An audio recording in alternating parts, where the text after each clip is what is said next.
Hello and welcome to another video in Windows Server 2025. So in the last video, we set up a SCSI target server like a storage and also connected to our Hyper-V server. In this video, we are going to see how we can consume it for virtual machines. So what we're going to do, we already have an existing virtual machine and I will be moving the virtual machine storage from the local C drive to this shared storage. As the shared disk is currently available as a local disk in your Hyper-V, you can create either a new virtual machine or you can move your existing virtual machines to the shared storage. So when you create a new virtual machine, we have an option to store the virtual machine in a different location. So you can use this option to select the newly shared disk.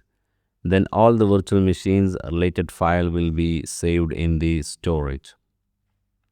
If you want to move an existing virtual machines that you prepared before setting up a storage, then you right click on the virtual machine, then complete the wizard. So move the virtual machine storage, then click next. Then you can see different options. Move only the virtual machine hard disk I preferred. Then I select both hard disk. So I have two hard disk available in this virtual machine. So I selected both. Then I point out the folder that I want to move these virtual machines. So to organize it better, you can give a folder names, then select the folder, then click next.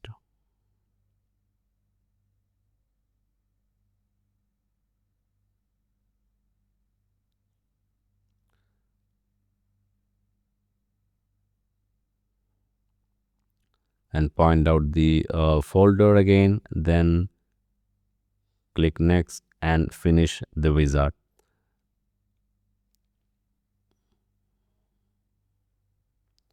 Now this will prepare the virtual machines files to be moved from the local C drive to the newly created volume from the SCSI server.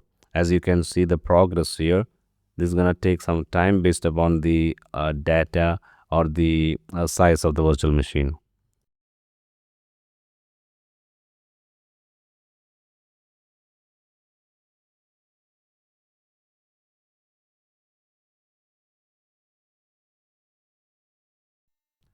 Now the virtual machine storage migration has completed, and if you look at the disks, you can see the virtual disks which were a part of the virtual machine shifted to the shared storage volume.